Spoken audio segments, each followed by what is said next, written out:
some of our most intimate expressions, human expressions of love, faith, devotion, involve and center around our mouths, whether it is a kiss, whether it is saying a little prayer, whether it is trying to comfort somebody.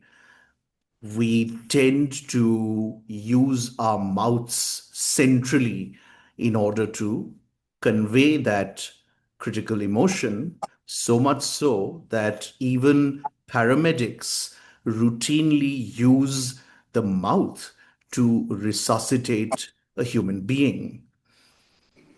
It's ironic then to me that when we are on a dentist's chair, laying fairly exposed and vulnerable, that instead of being a safe space and an unhurried space, um, it often is the case that it is a very, very intimidating space, a very scary prospect. And really, that is the central premise of this very important conversation. Of course, various other facets relating to dentistry, teeth, and our mouths, but birthed from that tragic irony. And to share insights around this, we are joined by the very erudite and multifaceted general dentist, Dr. Kulsum Husain, who, from what I've understood, is acutely aware and conscious of this fear psychosis that has unfortunately been built, and in her own various ways is doing a lot to mitigate it, at least in her own practice. We are very, very grateful that she is making the time to join us. My apologies on the air and officially that I have been dilly-dallying with the dates. It's usually the other way around, I might add.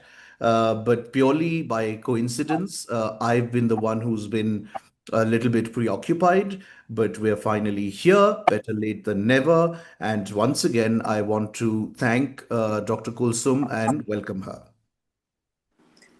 Thank you, Karthik, for having me here, for giving me this opportunity. I take this as a privilege. Um, Delays are divine redirections, so I'm okay with that. Yes, you put it so well that the mouth is a sort of portal. It is a portal, not sort of, and and yet it is connected to a lot of anxiety. I think, therefore, it is connected to a lot of anxiety because it is a very innovated space. It is one of the few parts of the body that is private and public at the same time.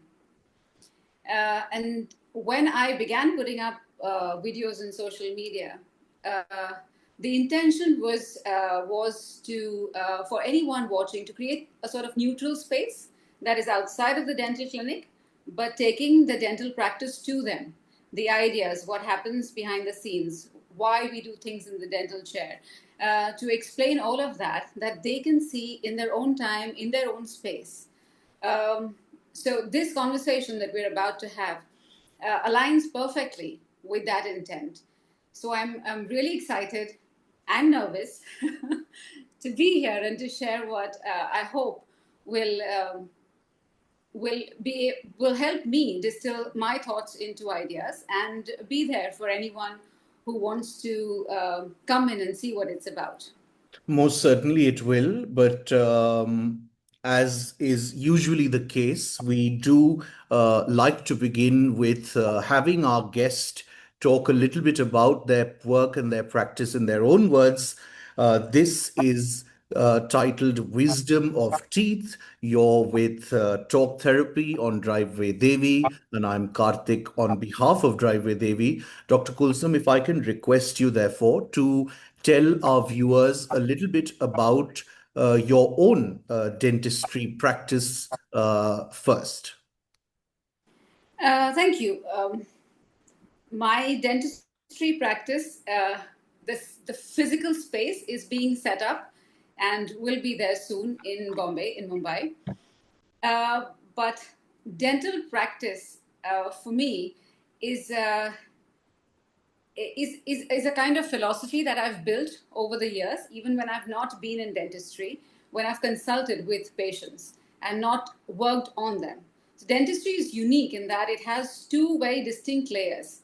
There is a technical layer.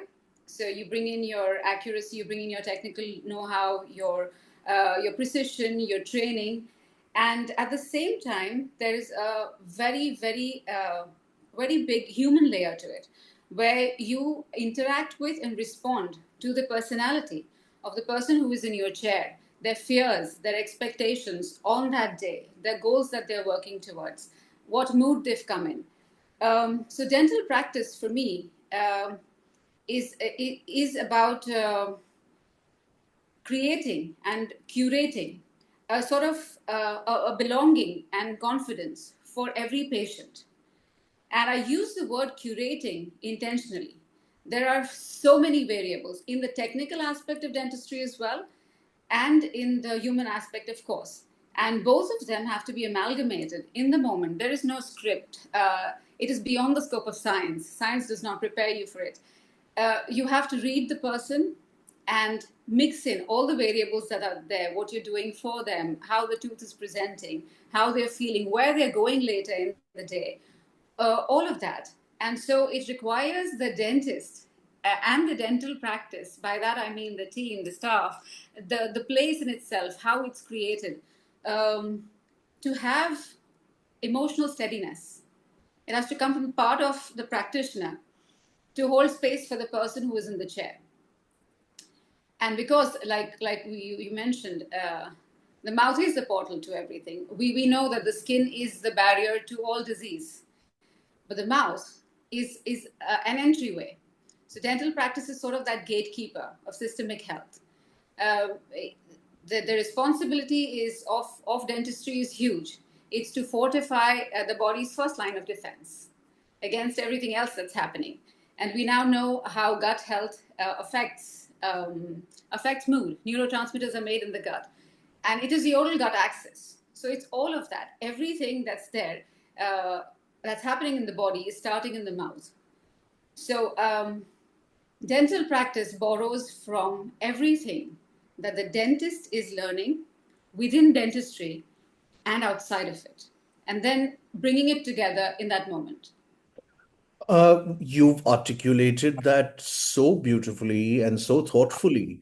The irony is that what seems to be facets and fundamentals that should be implicit in any dental professional's vocabulary and manifest in the way they work. The fact that it is very much part of your practice's DNA, but doesn't seem to be the case with others is quite an irony. Now, this leads me to share another thing, and of course, I'm not trying to bracket an entire segment of people or any such thing. I'm only using my next example to contextualize a certain point. There is a generation of astrologers who tend to employ as their MO this fear mongering that has a potential of becoming so intense that it becomes debilitating for their clients to make a single move without consulting and seeking the guidance and almost permission of those gurus or whatever you want to call them. That is something that generates fear. I'm just wondering in the case of dentistry, because I can remember vividly as a child, and I don't think I'm part of a minority, I wish I were, that the very prospect of visiting the dentist would conjure dread, almost as if, it was like a math exam or something. Why do you think that happened in the first place? I'm not trying to oversimplify this, but if we were to distill what you articulated at a very basic level as bedside manner, is it only because a certain sensitivity and bedside manner has been missing, or there have been other reasons? Yes, first, definitely you're not a minority. Fear in dentistry is absolutely universal. Dentists are anxious to go to their batchmates who they have studied with, have bonds with for several years, to undergo dental treatment. So, yes, it exists, and it exists on that spectrum from mild unease to completely debilitating. It does. As for to address what you rightly said, bedside manner, soft skills, yes. So, unfortunately, in the course of dental education, the hard science is so exhaustive that there is very little space that is made for development of soft skills. And with our country, with our population, if you're in a government college and you have an OPD or an outpatient inflow, patient inflow of about 200 people a day, it becomes fast. It's a very crass phrase, but sort of fit it and forget it kind of thing. That's how it develops. And here, I don't know if I'm deviating from the topic, but I am a reader, and I have a very, very firm, passionate belief in the power of reading. So, readers, when they come into dentistry, even when they're in dental school, tend to take that extra 30 seconds to speak to the person. I don't know what the connection is exactly. I haven't researched it, but this is something I have found. If you have explored other worlds, if you have seen what happens to human beings, you tend to take the extra effort. Sometimes you meet mentors along the way, teachers, other people who condition you to this. And then the way dentistry in India works is that when you finish dental school, you come out in sort of an apprenticeship where you work with a senior dentist and you see the ways. Now that you have to be fortunate, because that leaves an imprint that follows you for the rest of your professional career. But this is a generalization. Of course, there are exceptions, and you change and you Sure. heal and you learn whatever. But by and large, that's how it happens. So if you're fortunate to go into a practice where the person is practicing a certain way, dentistry, like all other healthcare, is a business. But like I mentioned earlier, and I think I'll repeat myself a number of times because I really believe it, uh, it does involve more time. It's not number of hours and billing. It cannot be like that because there are a lot of unbillable hours where you just sit and talk to a person. Hmm. So yes, bedside manner is one of the reasons. When a person comes into the clinic and is scanning, so when a person is nervous, they're scanning for threats. All of us do that. In that mindset, if for example there is even a small the dentist is looking at their phone or is taking a phone call, or you can tell they're not 100% there. There's a little bit of hurry. If the patient is asking questions, or maybe the same question a number of times, and the dentist is seeing is as fussiness, is trying to go over, all of us can read those physical cues, particularly someone who's primed to see them. Or there is the dentist says, it's just going to hurt a little bit. I hope this was in the past and doesn't happen anymore, but it used to be very common. It's going to hurt a little bit. It's going to hurt for 5 minutes. Can you not take it for 5 minutes? It is not 5 minutes. If the patient's reality does not match with what the dentist says, there is distrust, and that leaves a permanent emotional imprint. Then you learn to see the dental chair as a threat, and this is sort of inherited. It is inherited culturally because you're talking about it. If parents are going to the dentist, they're commenting a certain way, the child is listening. You have movies like Finding Nemo was one of my favorites. You either there is that scene, that where the child is in the chair, legs flailing, screaming. You can hear the dentist drill. It's not realism, it's humor, but all of this sort of leaves cues around like breadcrumbs Most that definitely. In fact, in that very scene, if memory serves me, one of the animals says that the human mouth is the most disgusting thing yes, in the yes, world. exactly. So all of that, it's all there already. And then if we come to this, as much as 60% of children globally exhibit dental fear. How does that happen? They haven't even, most of them haven't been in the chair. Yep. Earlier, there was also this idea of, if you make noise, then I'll tell the dentist to give you an injection. I hope that this is not happening anymore. This was 3 decades ago. But to come to the fear that is there, and my understanding and experience of it is that it has two very distinct branches that are intertwined. There is the fear of pain, and then there is the fear of not having control, uncertainty, which is, I think, the root cause of all anxiety. All of us have it. If we have anxiety, that's what we're anxious about. And to go back to what you mentioned about the cultishness, the gurus, that's exactly what their premise is, right? So they're saying, okay, we come to us, we will tell you about the future. So you have some certainty. So both those things are there. And when you sit in a dental chair, because of the nature of it, you can't, it is unique as a surgery, because in all other medical professions, you are not conscious. Here you can see the sound, you can hear the noise, the sound, you can hear what the dentist is saying, you can hear the pauses. So the uncertainty is magnified. And the fear of pain itself, what happens is that people instinctively know what that is. It is not just, there is a term called nociception. That is pain coming from tissue damage. So there is a stimulus, there's an actual damage. The sensation travels to the brain and you perceive it as pain. But there is another kind of pain, which is the same. I'm not another kind of pain, another pathway, which is more complex. It is shaped by anxiety, it is shaped by expectation, by memory, by environment. And the person who's saying, I'm afraid of pain, or if they're saying, quote unquote, I hate dentists, that's what they're talking about. And they instinctively know what they mean. They mean is that they're not referring to the physical sensation. They're referring to the experience of being overwhelmed. So when a dentist tries to counter it well-meaningly by, but this doesn't hurt, it doesn't reach, it can't reach, because that's not the pain they're talking about. So there are these two branches that are very deeply intertwined, and they trigger this primal sense of defensiveness, vulnerability, and yeah, I think that's what lies at the root of dental fear. No pun intended. Yeah.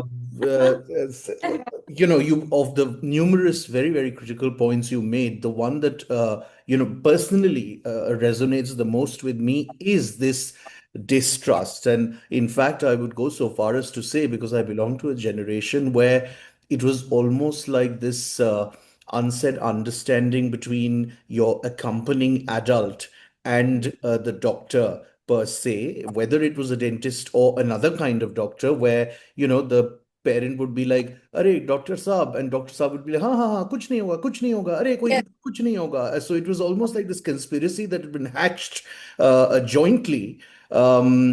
In very, very myopic service of extremely short-lived, fear mitigation, but leading to a lifelong distrust thereafter. I remember an incident where I had to accompany a little child to an ophthalmologist, and they were going to put in, they had to check the eyes, and they put these atropine drops that dilate, and those sting. And the nurse came in and she said to this little child who's 2.5 years old that I was taking care of, it's not going to hurt. And I told her, please, no, and so I had carried this child liked to listen to this story. If you've not had a chance to listen to it, it's an audio story, I think, from 10 years ago. It's called Bhiku Bhai and his 100 cartloads. It is Okay. such an entertaining Indian story. It's beautiful. So I had carried that. The child liked to listen to it. And then I put it on the headphones for the child. And I told them, it stings, you will burn your eyes and you will cry. But in 10 minutes, it will be better. Then you will see two of everything. Did the child still cry? Yes. But that wasn't the point. The point was to try and not do this, to change this narrative, like I call this legacy of lies, must end somewhere. Yeah. And people receive it. They understand that it's going to be like this. And so, you have to be prepared, like dentistry. Uh, you have to be, like I said, it's not number of billable hours. It cannot be. If you're in it for that, I mean, I don't know what to say. But you have to be able to make time for the person reacting to when you say something like that, and then sitting there and being able to deal with it. That takes time. So this is more like a knee-jerk reflex, right? Like in our classroom, they say, okay, one person's talking, everybody get out, because they Hmm. don't want to deal with the nuance. That takes time. So yes, this I remember this as well. This Can you concern. can you possibly, for our better understanding and also to actually demonstrate the severity and the extent of this fear that a lot of us harbor, share a few examples of what you've observed on the chair?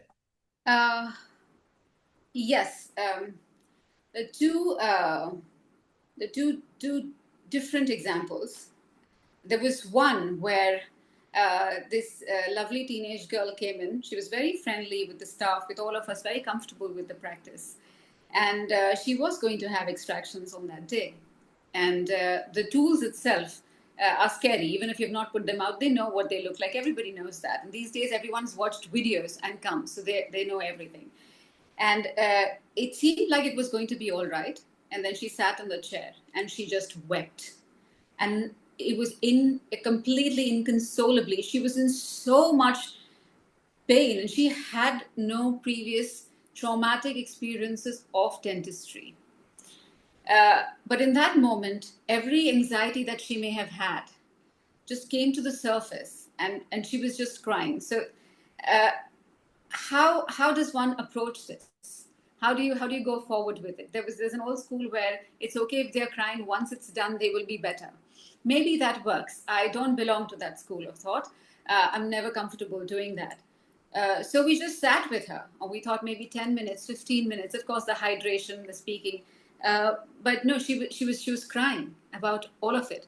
And what happened is that the caregiver who was there with her came, and unfortunately they were at the end of their rope at the end of 30 minutes, and they said something really caustic to the child, and they said, um, "This is what you always do. Uh, Everything is left halfway." And she cried even more, but she seemed to stop, Surprise. Hmm. accept it, and she looked at me and she said, "Yes, this is what I do."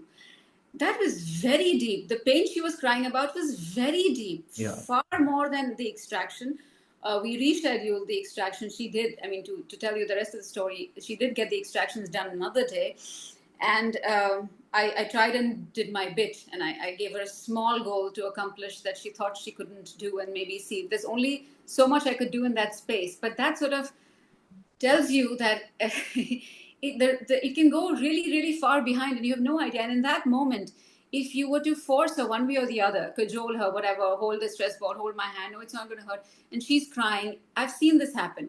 And the anesthetic is administered, and they say, but now it's anesthetized. Now why are you crying? It's not hurting. It's just, it's terrible. Not because it's inconvenient, but you are adding layers of pain to that person's existing pain. Yeah. So we gave her medication, gave her antibiotics to tide over. This is one example where she was amenable to what I wanted to say to her, where she was asking for help, and she was willing to receive it. At the other end of the spectrum, I had a gentleman come in who insisted that a particular tooth was causing him pain and pointed to it. Of course, that happens. And when he got on the chair, we finished the examination. There was nothing wrong with that tooth. There was another offending tooth, which happens commonly in dentistry. And I explained to him that that is the offending one. We need to take care of it, and we can do it in this appointment, and you will have relief, etc. He got extremely angry, completely agitated, got up, threw the instruments of the table, said some things that I would not like to repeat. And he was disproportionate to what had been said to him. Now, that was a fear of the pain staying, of it increasing, or getting worse, because he did not have the confidence that I know what I'm doing and I will be able to resolve it. So the root of that was fear. And like when we were speaking offline, you offered that beautiful insight that I didn't have, that meant sometimes to express negative emotions as anger. That gets difficult to deal with. And yes, you have to be able to read the situation. I don't mean to say that every time somebody disrespects you, you're okay with it. But what I said is, right now, that is the offending tooth that I see. Why don't you let me treat it? Tomorrow morning, if you are still in pain, you want to be, because we will give you medication. So pain is out of the question. And if you feel that there is still soreness in that tooth, come in the first thing in the morning. I see nobody. I open the clinic. I see you first thing in the morning. The gentleman comes in the next day. He's a changed man with a bouquet of flowers and apologies. And these are two expressions of fear that are most commonly seen. One is anger, defensiveness, I hate dentists. And the other is this one. There's also a complete refusal of dental treatment, which we in the terminology is called dental phobia, where treatment is not accepted. Nobody goes to the dentist. The person doesn't go until there's something really catastrophic that happens, and then you need to go to the chair, and that sort of feeds that cycle. It tells you, see how horrible it is. It was a good thing I never came. But those things, I mean, there are now there's conscious sedation. There's always been ways to tackle it, and yeah, I think these are the two examples that come to mind anytime fear is mentioned. Um, there are so many layers and nuances to our broad theme, but in the interest of time and sort of selfishly our mandate, which is to really examine whatever it is that we are talking about through a Yeah. very specific mental health lens, I'm going to request that we, in a manner of speaking, now move into the mouth and leaving aside the dynamics of dentist and client patient, talk a little bit, if you will, about some insights, your understanding and observation on an individual's own relationship with their teeth and some ways in which that connects with that individual's really self-concept and mental makeup, because there is the side of vanity, there is confidence, so many things. Uh, yes, this is a very interesting question, because it brings together two inseparable things: how we see ourselves and how we show ourselves. And with teeth, it's both. We're living in a time where we are exposed to ourselves. I'm on this call with you. I can see my smile. I can see my teeth all the time, right? So we're living in a time where selfies. We have continuous information of what we look like. And to borrow from what sociologists used to call that looking glass self, we we build a sense of who we are by imagining how others see us, and with smiles, and celebrity smiles, and smile design, and the idea that dentistry has adopted from art and mathematics of the golden proportion, the ratio in which things exist in nature. Uh, Everyone has an idea of what the perfect smile is, how teeth should look. You have software that give you a before and after of your smile looks like this. You move a slider and it'll tell you what your smile looks like. So self-image, because it is the most visible part when you communicate, like you said, when you express. It is what's going to be seen on your face. um, yes, self-image is deeply, deeply intertwined with how teeth are, which is fine. It is about the smile. What has happened is it has moved. The focus has moved from the way the face moves, the way the muscles move, and the smile looks in the face, to how the teeth look. One of the things that dentists do is we try to avoid doing. I see it all the time, but we've learned to not do it. Is when you're talking to a patient and educating them about their smile, or you have done something to their smile and you want to see how they react to it, you don't give them a mirror in their hand to hold, a small mirror, because when you do that, you're looking only at your teeth, and then Hmm. that stays, and then you want this little edge done. Hmm. Recommended is you walk to a mirror, to a wall mirror, and you stand away from it, very much like you see a painting, and then you look at yourself, so you see how your face, your smile looks. Yeah, uh, you see it in a context. you see it in a context, exactly. So the thing about the before and after things is, what happens during? How are you going from that before to that after? And we have all seen, all dentists have seen some really appalling things that happen in the name of taking it from that before to that after. Hmm. We've Hmm. living with the after effects of what has happened, not knowing how that material is going to feel in the mouth. Because the tongue is the most sensory, it's the most sensory probe, the tool in the dentist's handbook. The patient's tongue will tell you whether they like it or not. And so and they just, I had this, to give you an example, there was a lady who had a full mouth rehabilitation with implants. Now, this is it's a beautiful service because it gives people their ability to function because they can chew better. So the dentist is very excited because he's done a really good job. She has a full set of teeth, upper and lower. And she's sitting there and he expects her to be completely ecstatic about it, which she probably is. But the first thing she says she closes her teeth together, tap, tap.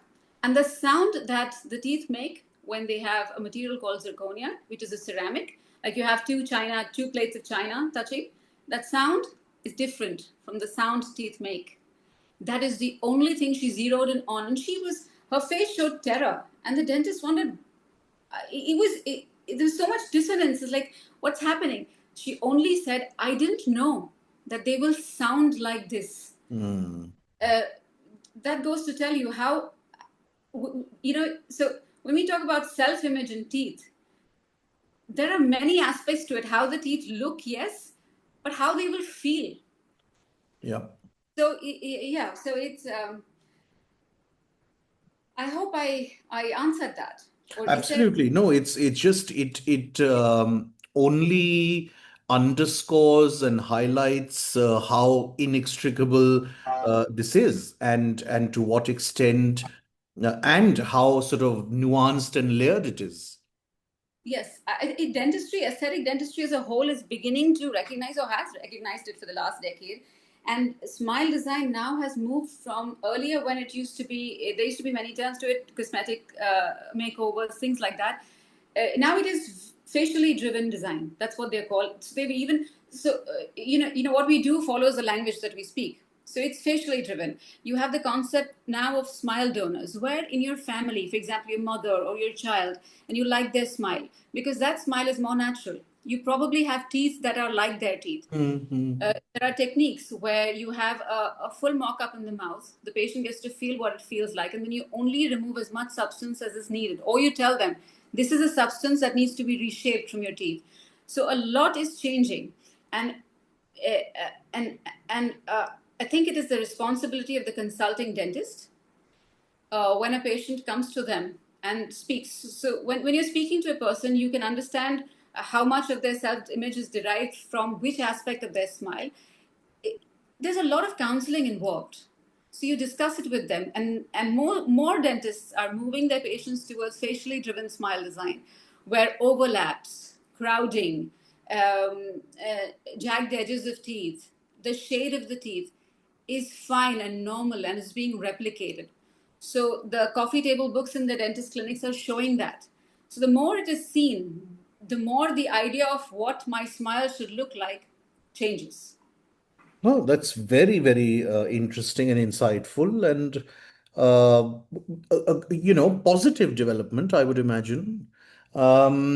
Speaking of counseling, and I know that there are so many, again, factors that we've not touched upon that are pending, but again, in the interest of time, I want to jump a little bit, with your permission, to something that you gave a hint of, and of course, we had discussed quite a lot in detail offline, that when, for instance, you are in a situation where you have, for example, this teenage girl who's said to have extractions, and then you essentially end up sort of supporting her for a significant period of time without actually any dental intervention, quote unquote.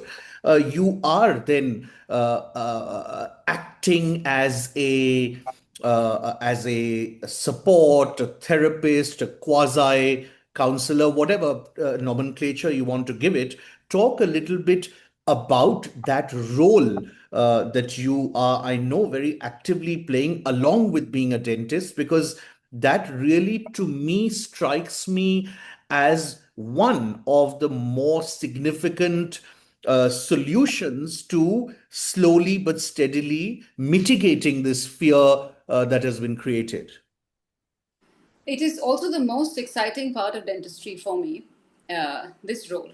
And if I could bring back something that you mentioned offline in the notes that you provide, because it stayed with me, and so I want to say it on air, the medical counterpart to the barkeep. I love that phrase. I wish I had spoken to you earlier, because I would make such a nice caption for my clinic. And Change it now. yeah, I might. I think I would have better footfalls to my social media than anything else. Um, there was a time I wanted to call my clinic Comfortably Numb after the Pink Floyd classic. And the reason I'm not sure if it conveys correctly what I want to do is I wanted people to chuckle when they read the name. So I wanted them to feel disarmed. And that is the heart of what we are trying to discuss. So what happens is the nature of dental work is such that the point of consultation is that a treatment plan has to be made. It's not a prescription based industry. So the consult is extensive. You have to ask deep questions, expectations, feelings, where they're coming from, what their long term and short term goals are. You know, their financial season of their life that they're in. All of this has to come together for you to formulate a treatment plan.